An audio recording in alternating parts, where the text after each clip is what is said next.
All right, so I'm pulling up to one of my LCSs, and I'm going to try to do this ratio trade. Hey everyone, gold and silver continue to skyrocket, and the gold and silver ratio is starting to go down. Is now the time to do a ratio trade? Please stay tuned. Stacking Cat. Hello YouTube, and welcome to the Stacking Kat channel, where I talk all things silver with a little bit of gold. And thank you so much for watching, I greatly do appreciate it. And if you could please subscribe, smash that like button, and leave a comment, that would be awesome. And so as of closing, on August 7th, 2020, gold and silver continue to just skyrocket. For the first time ever, gold has closed a week at over $2,000 at $2,035.80.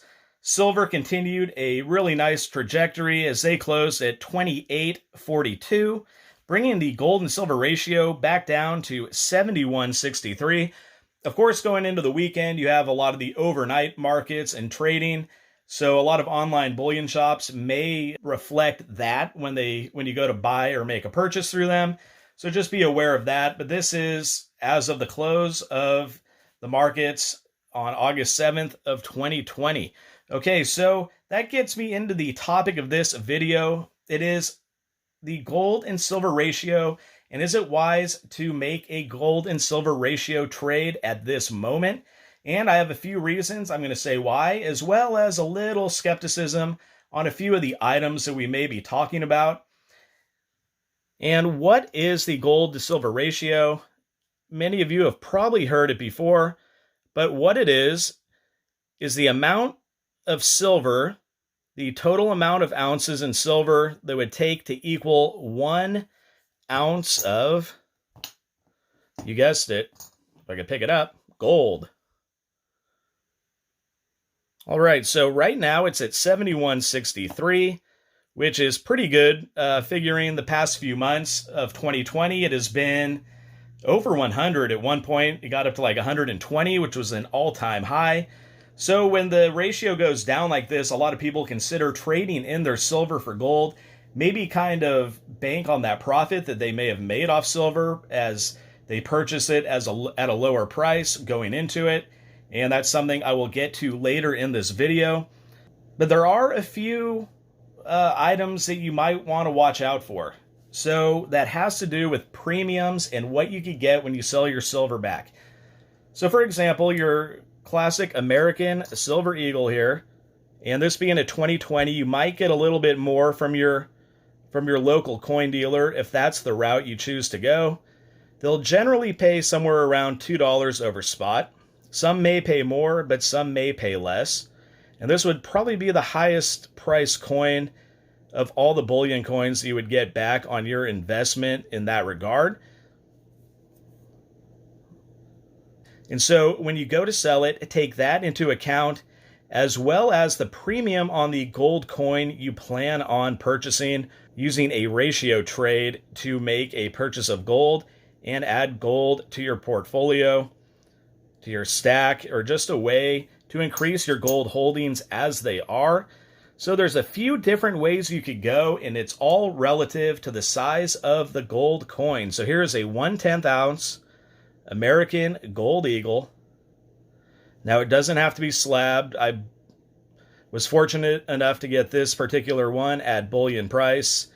That's the only 10th ounce they had at the time, so I decided to pick it up and paid a good price for it. So that ended up being a good deal for that particular transaction. However, when it comes to the ratio, it might not be so good. And then it brings us to the quarter ounce, the classic quarter ounce fractional gold. Both of these are, but this is probably the most popular fractional gold coin in the world. I'd say more so than the pre-33 half eagles. A lot of people love these quarter ounce American Gold Eagles. And the 2020 could end up being a hot commodity. We'll see how that plays out as time goes on.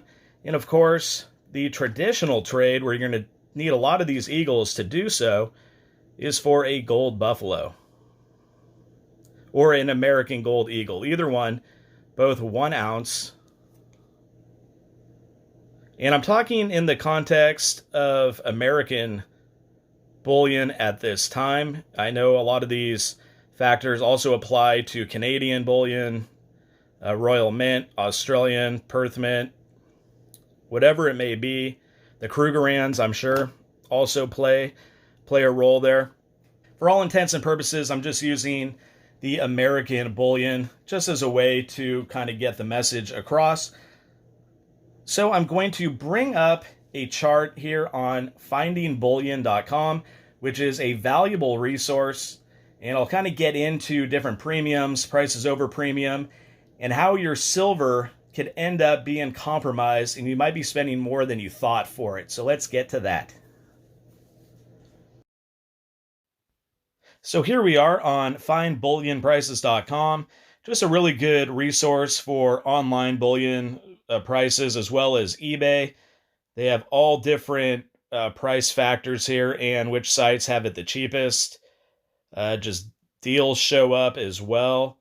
See the Buffalo, the Monster Box of Maples, American Silver Eagles, the different bullion sites that you guys could go on and check out. But let's get to gold. That is the main thing. So American Gold Eagles, all the different sizes. We're going to go to the 1/10 ounce American Gold Eagle and see exactly how much it's going to cost and how high the premium is going to be. So let's do the 2020 American Gold Eagle. And here it is. So Provident Metals for $252.26. So the premium $47.95, 23.47%. That is really high. You know, if you're going to do a ratio trade with that high of a premium, you're going to end up losing out on a lot. You know, you're going to have to give up a lot more silver for that at that price. As we can go back, I mean, look at APMEX, 53% premium. US government, 61%. That's just too high. So let's go check on the 1/4 ounce American Gold Eagles and see what that's all about.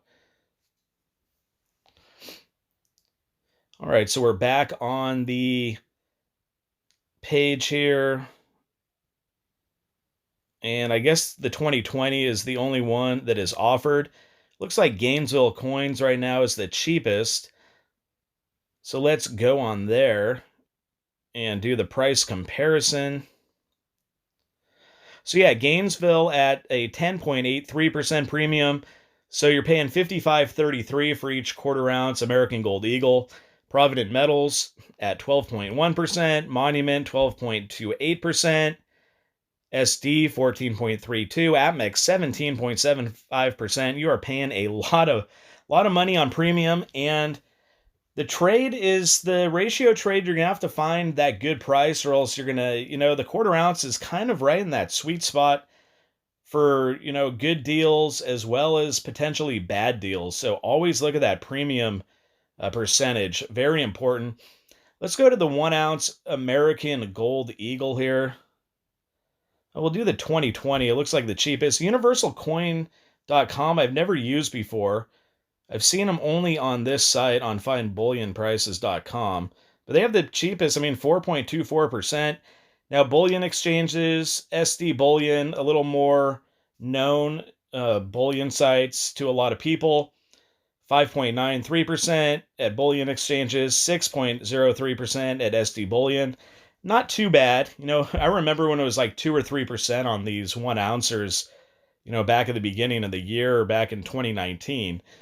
So let's go. I want to look for the Buffaloes here because that's the one I'm kind of showing here in the video. And that's the only one I have. That's the only 1 ounce coin that I have. I don't have a 1 ounce American Gold Eagle. Let's see. Where are we at? We got some pre-33 stuff. Kangaroos, Maple Leaves. There it is. Gold American Buffalo. Random year. Looks like Monument Metals will be the cheapest. All right, at a 6.12% premium, so $124.99 over. And Amex is not too bad, 6.36%, and Silver Gold Bull at 6.57%. So not really too bad. So check out this site. And as y'all can see, the 10th ounce is probably not the best ratio trade prospect. The quarter ounce falls right in that sweet spot. And of course, the 1 ounce is the premier way to go. When you want to do this ratio trade, you're going to get your best bang for the buck. And so I have put a chart together which will show everyone out there how many American Silver Eagles you will have to trade to get any one of these particular American Gold Eagles using a gold to silver ratio trade, which at the time of filming this video is at 71.63. So for the 1/10 ounce, you'd have to trade a little over 8 American Silver Eagles at an 84-to-1 ratio. For the quarter ounce, you'd have to trade a little over about 19 for a 75-to-1 ratio. And with the 1 ounce, it's a little more cut and dry, 71-to-1, and that's right around where the ratio is sitting right now. So these are just important factors to take into consideration if you are going to make a gold to silver ratio trade. But as you see, just the premium on the 10th ounce is just really high. The quarter ounce is high as well, but you can find those deals. So that's going to bring me to a ratio trade that I just made today, as a matter of fact. And this is one, I don't know how I feel about it. When I did it, it was exciting. I got another piece of gold, and it really didn't cost me too much silver. But in retrospect, I thought it might have been a little too much. But then when I looked at how much I paid for it and the average price of the silver when I purchased it was, I think it ended up being a good deal. So I went to my coin shop, and I was able to trade in some of these lovely Britannias.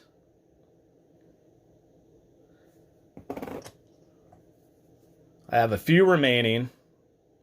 I went in there with a certain amount. I was able to keep a couple, as well as the Nui Owl that has been out. And you usually could find these at a really good price.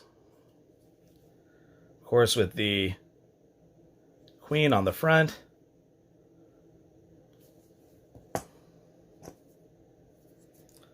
So I saved a few of these, and I ended up trading.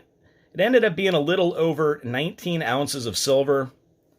So I had to trade a little bit more than that to get a 1908 $5 half eagle Indian head, the Incuse Indian head. Now, it's in decent condition. I think it's been cleaned just by going over it. The luster is a little lacking, but it may be there. The feathers and the headdress are worn out in certain spots. However, the Incuse always protects kind of the wear and tear from the gold, and that's one of the significant advantages to these Incuse Indian head coins that the U.S. Mint only made with the half eagles here. So as you can see, this one is in so-so shape. I just say average circulated shape, which all it is. This is not a numismatic piece by any means.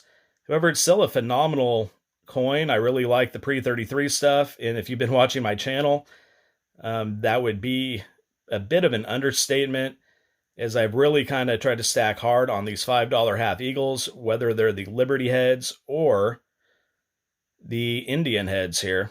So 1908, the first year that the Indian head Incuse was put out by the U.S. Mint. Like I said, I traded 19 of these, so that would equal 76 ounces or so to 1 ounce, as these Indian heads are a little bit less than a quarter ounce. They weigh 0.2419 ounces. Sorry, 10th ounce American Gold Eagle, you have a little bit of company there. So I thought it was a good pickup at the time, and this is what kind of justified it for me, was the fact when I bought these Britannias, the average price I paid for them was just over $20. I didn't have many of them, and I still have a few remaining. I was hoping on stacking a tube of these. However, with the price of silver going up, I just thought it was a better option to do a little bit of a ratio trade.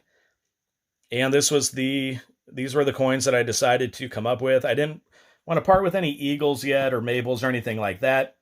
And of course, with the Niue Owls, I probably paid a little more than 21 on average, just because I bought them when premiums were kind of high. But I bought them through JM Bullion when they had a deal going, or they're part of their on sale page. So I didn't pay too much in premium for them. And so all told, the total between those 19 coins here was a little bit over $20. So let's just say about $380 to $390 total. So when it comes down to it, I basically paid $385, $390 for that 1908 half eagle $5 Indian head gold coin. So I thought that was a good deal. You know, you have to take into account the price that you paid for the silver when you bought it. You know, I could have always taken the money for it and, you know, with added these 4 coins in and ended up with $600-700, somewhere in that range. However, I wanted the gold and I thought, you know, I'll take some coins that I paid a lot less for and I will turn it into some gold now. And so for, you know, really all intents and purposes, I got that Indian head for, like I said, under $400. So that is another option. You know, if you bought a lot of this silver, if you've been stacking for the past few years and you have a decent amount and your average cost was, you know, in that $18 to $20 to $22 range for whatever it is, and you want to trade it in for gold, now I would say is a good time to do it.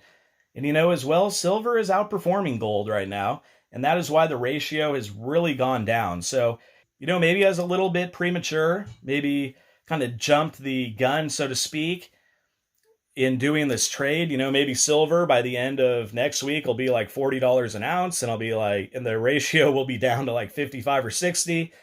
But then, hey, maybe I'll just do another ratio trade and maybe figure something out to get another one of these buffaloes or whatever it may be. Now, I wanted another quarter ounce American Gold Eagle. They did not have any. And so the Indian head, they said they had one in stock. And, you know, I thought it was a good offer. And I went on down and I made the deal. So just something to keep in mind is to always know how much you paid for certain pieces, not only for your keeping your books, keeping track of your purchases and your financials and all that, but also it could come back to help you when the price does go up. And, you know, you could say, hey, I paid a lot less for this. And you could go out and, like I said, trade for some gold or cash it in, whatever it may be. I guess that is the whole investment part of it. However, this is mainly a savings account for me. And, you know, I'm going to hold on to this hopefully for a long time. You know, that is why we are in this to begin with. Okay, so that is going to wrap things up for this video. And if you'd like to see similar videos about silver with a little bit of gold, then please subscribe and push that notification bell, smash that like button, and leave a comment. And until next time, this is the Stacking Kat.